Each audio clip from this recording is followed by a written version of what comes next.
Hola amigos, amigas, bienvenidos a este programa que originalmente era solamente dominical, pero que ahora puede salir antes, puede salir sábado a la noche, qué sé yo, da lo mismo.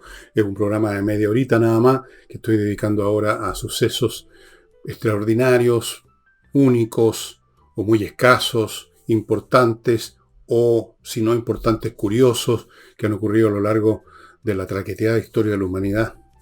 Y ahora hemos elegido Der Untergang suena mejor, ¿no es cierto?, en alemán que decir la caída. Simplemente la caída es como puede ser tropezarse, porque uno se cae ahí por una baldosa mal puesta. No, Der Untergang, la caída de Nicolás Ceausescu, que fue uno de los tantos déspotas políticos que gobernó países del mundo socialista, cuando este todavía existía. Y estamos hablando de Romania o Rumania, como se quiera decir. Cuento aparte, o habéis dicho un pequeño paréntesis histórico, Rumania se llama así, fíjense, Romanía, porque esto era una provincia del Imperio Romano, como otras partes de Europa, se llamaba Dacia como provincia de Roma, y en, cuando se retiraron, el imperio empezó a replegarse, ya no empezó a retirar sus soldados, empezaron a retroceder por temas de la presión de los bárbaros, temas financieros, por muchas razones. La población que se quedó en esa zona se cuidó mucho por su origen o por lo que fuese, de mantener la tradición romana. Ellos se siguieron sintiendo romanos. Y de hecho, el idioma rumano, si ustedes lo examinan un poquito, se van a dar cuenta que tiene raíces latinas por todos lados. Es muy distinto a los idiomas eslavos. No es un idioma eslavo, el rumano. Los romanos dejaron su huella en Dacia y esa queda todavía en Rumanía o Rumania. Bueno, ahí gobernaba el Partido Comunista desde después de la Segunda Guerra Mundial. Y el personaje del cual vamos a hablar hoy día, Nicolás Ceausescu, ascendió al poder el año 65, 1965, cuando vuestro servidor estaba terminando el sexto año de humanidades. El próximo año a entrar a la universidad a estudiar sociología, donde me encontré con personas como una que ya mencioné, una niña que sabe muchas matemáticas, a la cual saludo una vez más. Marisa, un gran saludo. Y ascendió como secretario general del Partido Comunista, que era del Partido Comunista Rumano. El año 74 se convirtió en presidente de la República Socialista de Rumania, lo cual no cambia absolutamente nada, un cambio de nombre, un cambio de título, seguía siendo simplemente el mandamás, el déspota del Partido Comunista y de toda Rumania. Al principio lo vieron como un líder reformista porque en esos años, finales de los 60, 70, ya estaba crujiendo por todos lados el sistema socialista, porque es inviable. Si usted no lo sostiene con bayonetas, con coacción, con campo de concentración, con gulag, con persecuciones, con ejecuciones, con tortura, o por último con otros métodos no tan violentos pero coercitivos, se desmoronan. Económicamente se desmoronan, ideológicamente se descomponen, se pudren. Por eso que la gente huía todo el tiempo, quería irse de esos países. Pero entonces en algún momento los líderes de los partidos comunistas europeos se dieron cuenta de eso y trataron algunas tímidas reformas que nunca funcionaron, porque en un régimen que es totalmente cerrado y que si se le cambia una pieza se empieza a caer todo, entonces todo queda en la aspiración de hacer funcionar este sistema maravilloso en que nosotros, los comunistas, somos los que mandamos, somos parte de la nomenclatura. Claro, no está funcionando muy bien, arreglemos las cosas, pero siempre y cuando el sistema continúe, nosotros continuemos. Y eso no es posible. Normalmente esas reformas se intentaron también, incluso antes que en Rusia, en Hungría, en otros países, nunca funcionó. Y los que quisieron ser un poquito más serios en eso, como Dubček en Checoslovaquia, el año, precisamente el 65, cuando hacían del Ceausescu, llegaron los tanques. Así es que no no fue realmente un reformista, mantuvo una cierta independencia respecto a la Unión Soviética, como también lo hacía Tito en Yugoslavia, pero eso no marcaba diferencia para los que vivían, para los rumanos o romanios o romanos. Ninguna diferencia, seguía siendo el líder, seguía siendo el Partido Comunista, seguían siendo ellos los que mandaban, independientemente de cuál fuera la relación de mayor o menor cercanía con la Unión Soviética. Eso no les cambiaba en absoluto ninguna cosa. A medida que avanzaba su gobierno, además, y esto ocurre siempre cuando se intentan algunas tímidas reformas que no funcionan, el gobierno se empieza a poner más autoritario, porque esos pequeños coqueteos con la reforma lo que producen, lo único que realmente producen es un cierto despertar de las masas populares, llamémoslas así, de la ciudadanía. Se les abren los ojos, la esperanza de que algo se va a hacer, y empiezan a haber ciertas resistencias, ciertas quejas, empiezan a brotar al aire, empiezan a hacerse públicas. Y entonces, típico que en la segunda fase de estos intentos reformistas fallidos es que el régimen se pone más autoritario. Y es lo que pasó con Ceausescu. Fue cada vez más represivo el régimen de Ceausescu como resultado de que era cada vez más difícil mantener la ilusión de que el socialismo es un régimen democrático que tiene como objetivo crear el hombre nuevo, darle satisfacción a las masas. Siempre hablan de las masas ellos, ¿no? Y no ocurre. Entonces llega un momento en que la gente se empieza a inquietar, a mover un poco, y los regímenes empiezan a hacerse más represivos, de la forma que, en algunos casos, en otros más débiles y más frágiles. Eso es lo que pasó en Rusia finalmente con el tiempo. Empezó a hacer además una serie de tonteras el señor Ceausescu. Lo que ocurre con los déspotas, los que están en la cumbre de cualquier institución, organización, más todavía de un país, es que rodeados de, ¿cómo decirlo fino en vez de decir lambeculo? Chupa calcetines, yes men, empiezan a desarrollar una postura megalómana. Ya no toleran crítica, no toleran nada, y empiezan a pensar que ellos son las grandes personalidades que están salvando o recreando la patria. Acuérdense la ilusión de Adolf Hitler del Tercer Reich, que iban a crear un Reich por 1000 años y cosas por el estilo. Bueno, la ilusión de Stalin y otros, que rápidamente se evaporó, de que estaban construyendo un mundo mejor que iba a superar a Estados Unidos, al imperialismo, al capitalismo. El año 56, me acuerdo, o el año 60, en una de estas asambleas del Partido Comunista Ruso, cuando todavía gobernaba Nikita Khrushchev, dijo: en tal año vamos a superar al capitalismo. Ustedes vieron cómo lo superó. Bueno, se empezó a poner más y más y más autoritario, más y más despótico. Y entonces empezó a producirse más y más alienación mental, espiritual del público, por mucho que se cuidaran de decirlo, porque precisamente había más represión. Empezó a acumularse el magma psicológico, que todavía no se manifestaba en un volcán, pero estaba acumulándose en como la llaman los vulcanólogos, a lo que se acumula debajo de un volcán. No me acuerdo, pero se empieza a acumular. Pero antes de continuar con la historia de esta acumulación creciente, bajo los pies, bajo el pavimento en el cual se paraba el señor Ceausescu a manduquear a medio mundo, permítanme contarles de mi primer bloque comercial que hace posible este programa, y parto con oxibiota, que es un polvito que usted mezcla en una cacerola con agua, pongamos 1 litro, 1,5 litros, lo que sea, en una cacerola no muy grande, no estoy hablando de una olla de este volado, una cacerola normal. Lo deja como media hora, se convierte en una colonia de bacterias aeróbicas, y con eso usted soluciona el problema de los malos olores. ¿Por qué?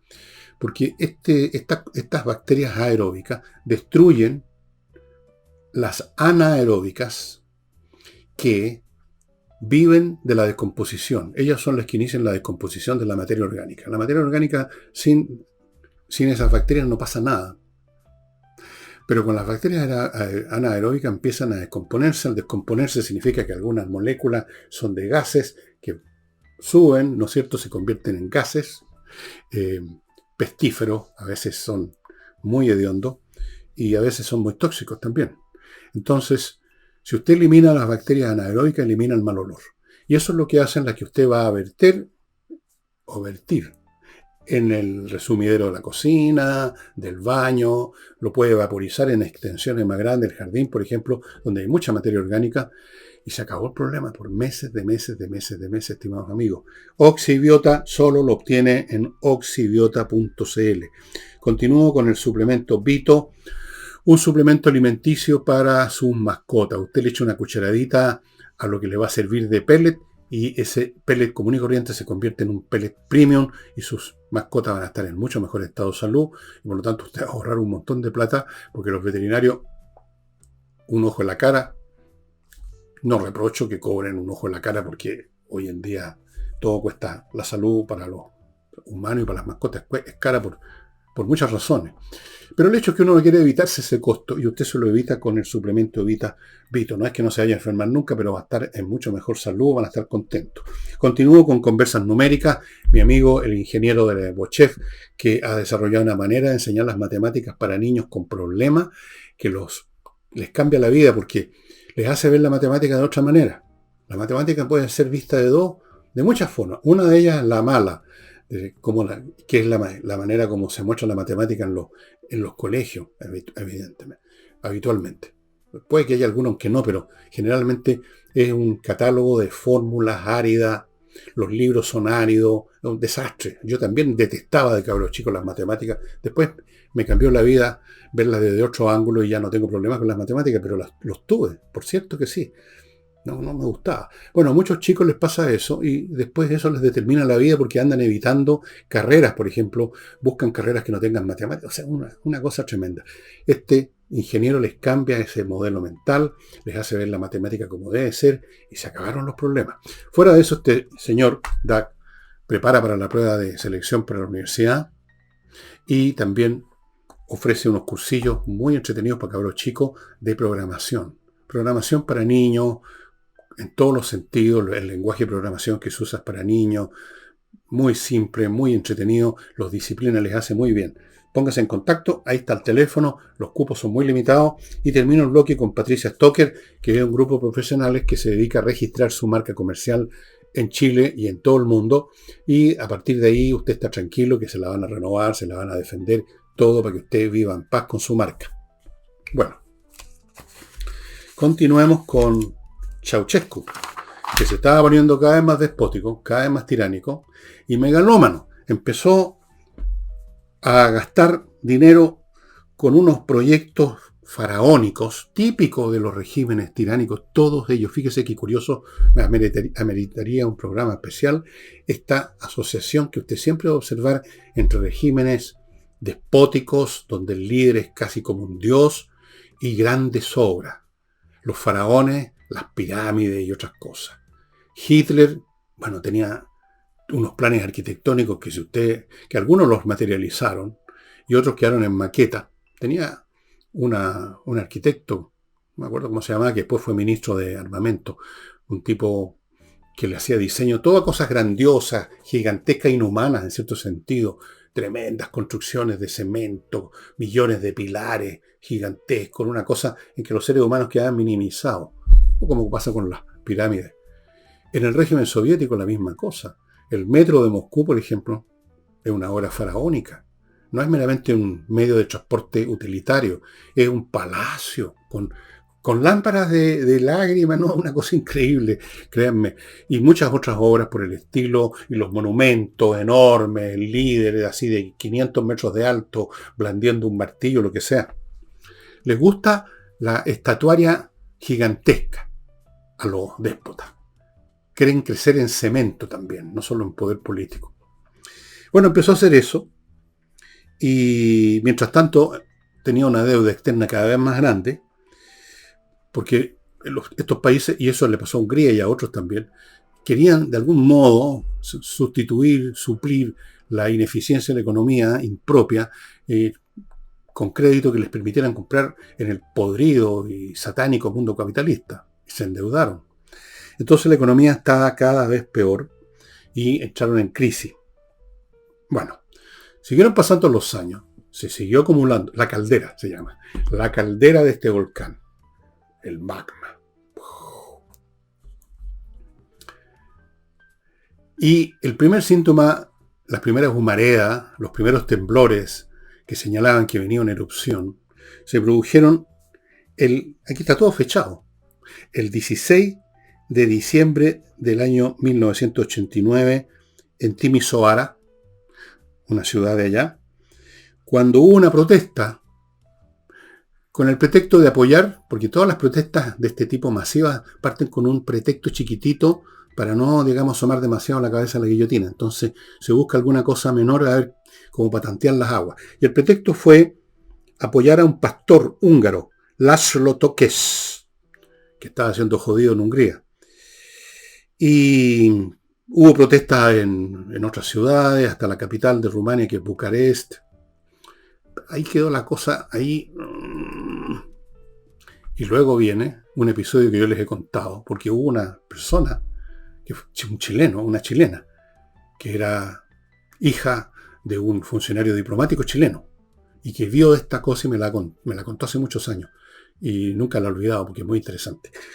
Ocurrió el 21 de diciembre del año 1900, de ese mismo año, o sea, días después de estas protestas por el cura, cuando Ceausescu, como tantas otras veces, quiso dar un discurso desde el balcón del Palacio Presidencial en Bucarest. Y como todas las veces fueron acarreados, porque eso era, nadie iba por gusto estos discursos, fueron acarreados por los gremios, por los sindicatos, un poco como ustedes habrán visto, quizás, y si no han visto les sugiero que los vean, porque este tipo de cosas son muy ilustrativas de la escenografía comunista. Esos desfiles del 1 de mayo en Moscú, por ejemplo, en que desfilan primero los militares, los cohetes y toda la cuestión, y después desfilan distintos grupos de trabajadores y todos muertos de la risa, felices, saludando al enorme balcón que está ya como en las alturas, casi en la estratosfera, donde están los líderes del partido haciendo así con unas manitos. Todo es muy, muy simbólico de lo que son esos regímenes, ¿no? La oración faraónica. Entonces, la gente era llevada a estas cuestiones. Había que ir. El que no, ¿cómo no iba a ir? Uno iba a quedar marcado en alguna lista. Así que como todas las veces, fue la gente, se llenó. Y en eso, y esta es la parte que me contó esta persona hace años atrás, porque aquí la información que ustedes van a encontrar en Wikipedia no da esos detalles, no los da simplemente, y esta persona lo vio todo. El balcón daba a ese lugar donde hacía su discurso el señor Ceausescu. Estaba empezando a dar un discurso y de pronto una voz en medio de esa multitud gritó el equivalente en rumano de algo así como ándate ustedes saben a dónde, ¿no? Desgraciado, qué sé yo. Y eso fue la chispa que encendió el polvorín. Todos estaban en la misma postura, todos estaban enrabiados como el que gritó, como el que le gritó ándate etcétera. Y se produjo un abucheo general, una cosa que ya no pudo seguir Ceausescu. Y al día siguiente, después de esto, ya la cosa se empezó a desintegrar por todos lados. La policía y el ejército se unieron a los manifestantes que habían salido de nuevo a las calles. Habían salido a las calles a seguir protestando, a seguir gritando, y el gobierno desplegó policía y militares. Resulta que la policía y los militares se sumaron a los manifestantes. Así que Ceausescu y su esposa Elena trataron de arrancar con un helicóptero, pero los capturaron. Del 21 al 25 de diciembre hubo algunos enfrentamientos bastante brutales entre los manifestantes, la policía y el ejército contra un grupo, no me acuerdo el nombre, de un grupo especial de esbirros de Ceausescu que sabían que no tenían ninguna posibilidad de sumarse a los que estaban protestando, a los manifestantes, que estaban, digamos, demasiado asociados con el régimen de Ceausescu y que trataron de defenderse, y hubo combate y hubo muertos. Mientras tanto, seguía aprisionado Ceausescu con su esposa Elena. Y lo sometieron a un juicio, del cual ustedes pueden ver algunos fragmentos en YouTube, porque de juicio tiene bastante poco. O sea, Olvídese de las formalidades de un juicio, un estrado, unos tipos quizás con peluca, con toga, el público, los periodistas, todo eso, una sala especial de justicia. Olvídese. En una sala cualquiera, en una mesa cualquiera, frente a unos tipos, digamos, que estaban ahí en ese momento, algunos jefes, algunos líderes de la manifestación, algunos líderes militares, una cosa armada totalmente de forma espontánea, los juzgaron y los acusaron de genocidio, los acusaron de subversión del Estado, de destrucción de la economía nacional y abuso de poder, y en unas pocas horas los condenaron a muerte. Las imágenes de los momentos finales de ese juicio, en que Ceausescu trata de defenderse por su cuenta, y los tipos, todo muy desordenado, los tipos encima de él, gritándole cosas, y lo ejecutaron de inmediato. Y de eso también hay imágenes que yo les sugiero a las personas de corazón un poco tierno que no las vean. Los arrastraron a un paredón, a una pared cualquiera, de un edificio cualquiera, el que estaba al lado del lugar donde los estaban, abro comillas, juzgando. Tampoco hubo alguna solemnidad protocolar en el fusilamiento, que los llevaran a un poste, les pusieran una venda, que hubiera una hilera de fusileros, un oficial, un sacerdote, digamos, qué sé yo, por si querían algún auxilio espiritual. Nada, los arrastran a un muro. Ahí está, los dos ya viejos, Ceausescu y su señora, bastante viejona, ahí medio echados para atrás, y simplemente llegan un par de soldados con sus armas, fusiles automáticos, los acribillan a balazos. Así, a 2-3 metros de distancia. Lo hacen pebre, volaban los sesos, la sangre, todo. Horrible. Así terminaron. Los mataron como perros rabiosos. Aquí hablan del pelotón de fusilamiento en la Wikipedia y otras partes, pero no fue un pelotón de fusilamiento. Vean ustedes las imágenes. Son 2 o 3 soldados que estaban ahí en ese momento que dicen, ya maten a estos tipos. Con su AK-47. Nada más. No hubo pelotón, no hubo nada, no hubo una orden, no hubo un tipo con un sable diciendo abran fuego, no sé yo, no, nada. Así los mataron. Así terminó un régimen que había partido en 1965 y que por lo tanto duró 24 años. 24 años. Y con la caída del Untergang de Ceausescu y su señora, se vino abajo el régimen comunista entero. Pero antes de contarle qué pasó después y por qué lo considero un hecho extraordinario, permítanme recordarles algo muy interesante para ustedes. Si usted es parte, dueño o ejecutivo de una empresa, le cuento que existe Chile Tributa. Chile Tributa, ahí está la dirección. Una empresa con puros contadores colegiados, con muchos años de experiencia y que dan garantía por su trabajo, que se va a hacer cargo de la tributación de su empresa para que no haya ningún problema de la empresa y de la gente que trabaja ahí. Si es necesario, los ejecutivos, qué sé yo.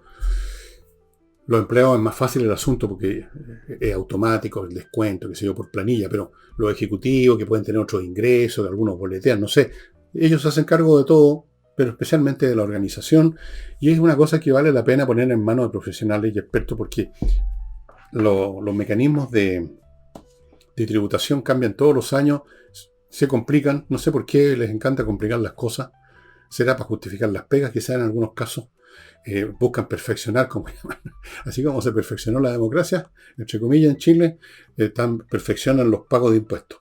Y se hace complicado. Entonces, Chile Tributa, amigos. Sigo con el pintor Rodrigo Calderón Martínez, que les ofrece la oportunidad de tener pinturas al óleo, hechos con talento, con colorido, con la expresión de las personas, la intimidad de las personas, cosa que no se hace desde que se inventó la fotografía prácticamente, pero es mucho más interesante tener una pintura del abuelo, del tío o de un grupo familiar completo, como se hacían antes en esos retratos de personajes pitucos, digamos, de la aristocracia, de la corte. Hay millones de retratos. Era el modo de ganarse la vida de los artistas, ¿no? Básicamente. Bueno, haga lo mismo usted, pues. Póngase en contacto con el pintor Rodrigo Calderón Martínez. Sigo con Trade In, una empresa que busca en el mundo, en todo el mundo, el mejor proveedor para lo que usted necesita en su empresa o en su comercio. La mejor mercancía en términos de calidad y de precio, o el mejor insumo en términos de precio y calidad para su empresa. Cosa que usted no puede hacer, revisar toda la oferta en todos los países del mundo que fabrican el mismo producto que usted necesita, pero no lo fabrican igual. no sabremos todos nosotros la diferencia que hay entre un auto hecho en Japón y un auto hecho en otra parte. No voy a dar detalles, pero yo tengo amigos mecánicos que me cuentan que hay ciertas marcas de auto de cierto país que son un desastre, realmente. Bueno, hay diferencias de calidad siempre y diferencias de precio y ellos le buscan lo mejor. Trade-in. Continúo con González y compañía, el bufete de abogados penalistas que son expertos, que son muy famosos, muy reputados en la plaza, han ganado casos muy importantes, y además de eso se dedican a este tema que ustedes están viendo a mi derecha, la prevención de problemas, de delitos en el interior de las empresas por infringir las leyes que rigen ahora en las relaciones interpersonales en las empresas. Para eso se requiere formación, educación, entrenamiento, y ellos tienen expertos en González y compañía. Y termino con el arquitecto Diego Sándor, que vive en la región de los lagos. Ya les he contado que es un hombre de gran talento.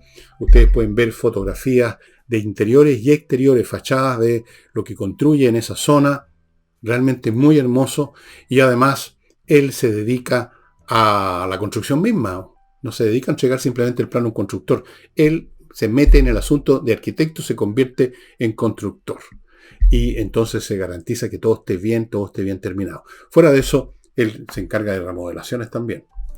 Y bueno, volvamos al pobre Ceausescu, que lo acribillan como un perro, y ni siquiera un perro enfermo uno hace eso, ¿no?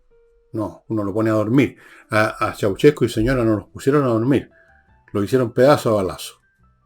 Ustedes no se imaginan cómo es de terrible, no sé, no, olvídense de lo que ven en las películas, el impacto de una 7.65 de una AK-47 es como un cañonazo. Lo hicieron pedazo. Bueno, se cayó el comunismo en Rumania. Rumania no es ya un país comunista. Dejó de serlo como otros países del mundo socialista. Se vino abajo. Se acabó. La gente no quería. La gente nunca quiere el comunismo.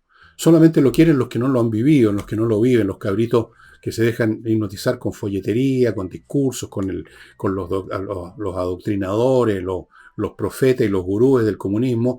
Pero muchos de ellos incluso, y uno los conoce, los ve acá en Chile, ¿no? Hablan de comunismo, pero no van a pasar sus vacaciones a Corea del Norte, sino que se van a un país del putrefacto mundo occidental. Y ahí educan a sus hijos, si es que pueden, qué sé yo. Bueno, el comunismo fue un desastre humano desde principio a fin y ha terminado de muy distintas maneras. Y esta la he puesto y la considero un hecho extraordinario porque pocas veces ocurre que termine de manera tan dramática, en tan pocos días. Estamos hablando de un régimen que venía desde el año 45 en Rumania. Ceausescu partió el 65, pero el régimen venía de antes. Que había estado dominando la vida de más de una generación de rumanos. Y que cae entre el 16 y el 21 de diciembre, depende en qué momento quieras poner la fecha, o el 16 de diciembre y el 25 cuando acribillan a Ceausescu, o sea, dentro de un mes, en un diciembre. Se acaba. Eso es extraordinario. O sea, se había acumulado mucha magma y eso explotó, fue una especie de Krakatoa político el que se ocurrió en Rumania. Y todo partió con ese personaje, ¿quién sería, no? Ese que gritó, ándate, a no sé dónde lo mandó, ya se podrán imaginar. Y ese fue el fósforo encendido en medio de un polvorín. Y se acabó. Empezó el abucheo. Es interesante cómo regímenes que son muy resistentes, muy duraderos, son nueces duras de cascar los regímenes totalitarios porque precisamente son totalitarios porque controlan todo. Entonces es difícil moverse, es difícil levantar cabeza. Usted levanta cabeza e inmediatamente lo aplastan. Trata de surgir un grupito e inmediatamente lo destruyen. Es muy difícil.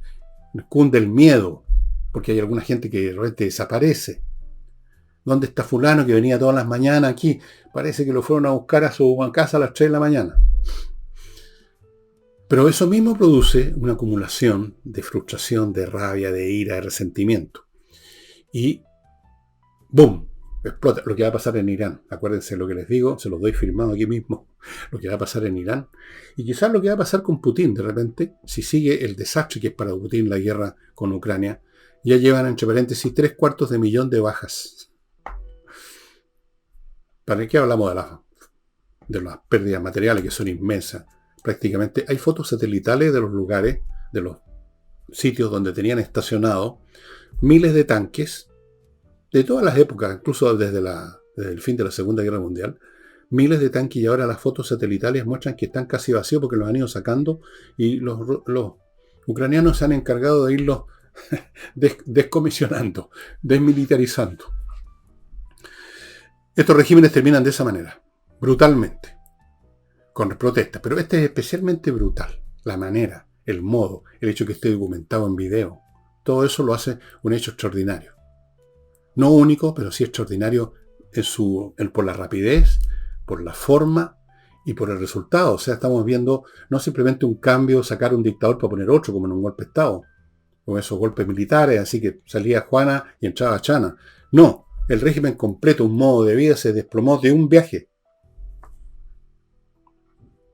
Así es. Así caen esos regímenes tiránicos e ineficientes, brutales, opresores, coercitivos, caen así. De una manera o de otra. En un mes o en un año, pero caen. A veces se toman muchos años, pero caen. Menos mal. Y eso sería, amigos, todo por hoy. Espero que, si quieren más detalles, vayan a Wikipedia. Ahí está todo el detalle de Ceausescu y todo lo demás. Hay algunos detalles que no están, que soy el que les he contado yo porque tengo la suerte de haber conocido a esta persona que me contó esta historia porque estuvo ahí ese día 21 de diciembre de 1989, estaba ahí y pudo ver y oír a esa voz solitaria que fue la que tocó el botón Fire, apretó el gatillo. Bueno, amigos, sería todo por hoy. Nos estaremos viendo mañana, pasado y así sucesivamente hasta el día del juicio final, cuando suenen las trompetas y yo, como ustedes, sea llamado a juicio y nos manden al infierno o al cielo, o a lo mejor, no sé a dónde nos van a mandar. A lo mejor nos van a mandar al mismo lugar que ese protestante mandó a Ceausescu. Eso sería todo, estimado amigo. Nos estamos viendo. Chao.